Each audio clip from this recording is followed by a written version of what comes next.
So we transitioned from house builders to how do we survive this? And so as a family, we made a decision, as we typically did, that no, we would not file bankruptcy, which would be actually what normally you would do in a situation like that, because it's a small town. If somebody started that, it would have impacted other people. We said no, we're gonna get every job we can get, and we're gonna pull out of this, and we did. I got a job. Actually, this might have been a little before the earthquake. I got a job as a janitor at the post office, and it was a federal contract, and I was successful at that until they discovered that I was 12 years old. And an inspector came and said I couldn't have the contract because I was 12. And of course, the bid document didn't ask how old you were, so I ultimately had to bring my father in and help me out with that, and then work for him. But we took every job we could. Then we got involved in moving houses. At that point, the new town was being built, and we bought the same houses we had built, and we needed to move them over. And the house mover that was going to move them said he would move them before he left town, and we had to have them moved to the new town because otherwise we couldn't pay the banker for the money he'd loaned us. And unfortunately, the house mover left town without moving our houses.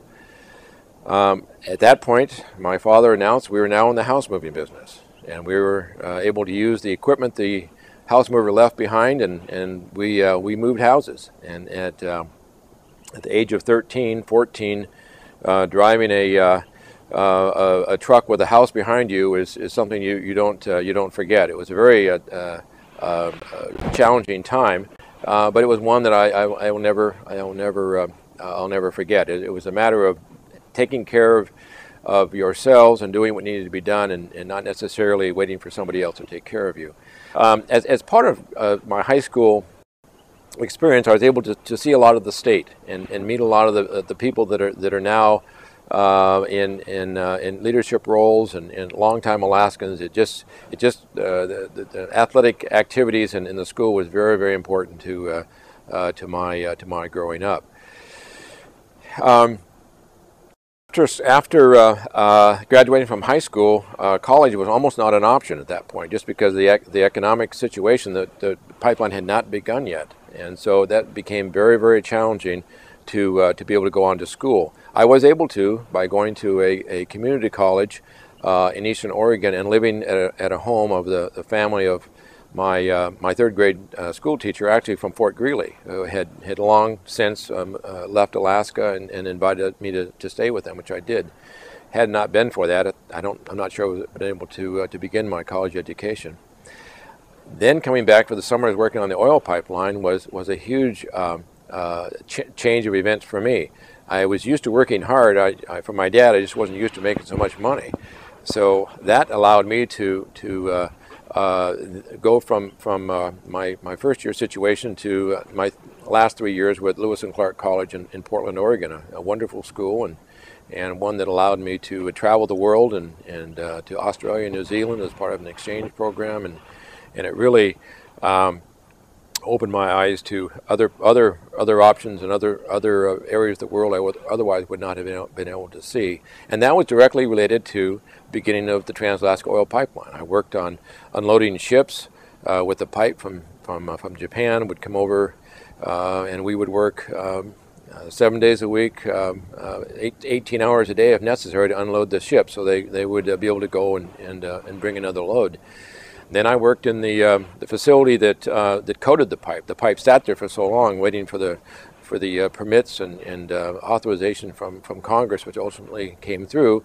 They had to coat it, so we were busy putting the pipes through a facility that would coat it, and then in the actual construction of the pipeline, then I worked at Sheep Creek Camp as a journeyman carpenter, given my construction background for that. But on the pipeline, it brought a lot of people to Alaska that had never been to Alaska before, and when it was complete, a lot of those stayed and added to the greatness of our state. And my wife is one. She was from Hawaii and San Diego, and as she said, came to Alaska for a good time, not a long time. And now she's been here. We just celebrated our 32nd year anniversary, and so I like to think she's been here for a good long time.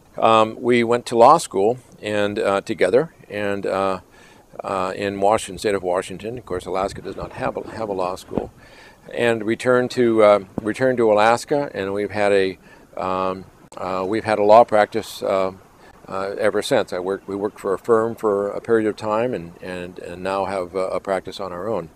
We have 4 wonderful children born in our first, Lindsay, was born in Washington while we were in law school, and then two of our children in Valdez, and one was born in Anchorage. So we have we've thoroughly enjoyed all the things you do in Alaska, raising 4 children, all the soccer events, the hockey, all the things that the Little League, the T-ball, all the things you get involved with as a parent, and those are some of the most precious memories I have of whereas all the activities we're able to participate with our children. They are now grown, and they're off to college and beyond, and so we have a rich richness associated with our relationship with our children, and look forward to times when we can get together as a family. So for the past 20 years, my wife and I have had involved in the practice of law in Anchorage. We have been mostly involved in the oil and gas municipal area of the law, and largely involved in issues associated one way or another with the building of a gas line. So it's something that we have it's not a new concept for us in any way. It's something that we have just immersed ourselves in, and it's been a real interesting journey on that.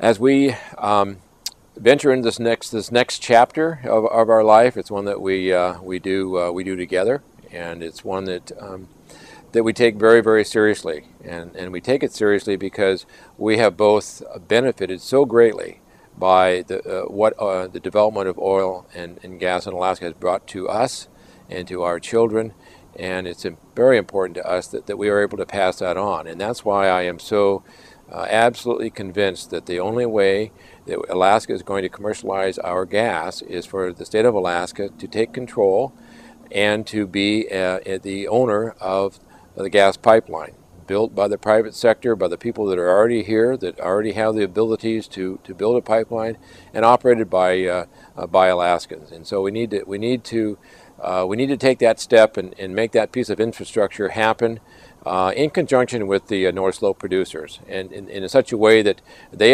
have stated many times and in writing, if someone steps up and does the infrastructure and takes that piece on, they will ship. I think we need to do that now. I think we need to do that for purposes of the marketplace and for the economy of the state of Alaska. And it's time for Alaskans to act like Alaskans and look back at what got us statehood, what got us the Trans-Alaska Oil Pipeline, how hard Alaskans worked for that.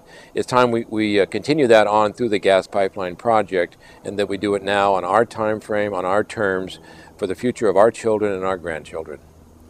I want to thank you very much for the time you took to learn about me, and I hope you will contact me, and if you have any questions. This is an effort that is not done by one person or one family alone. It's done by an entire state.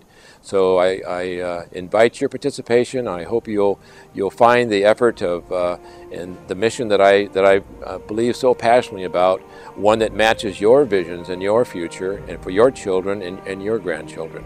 Thank you very much.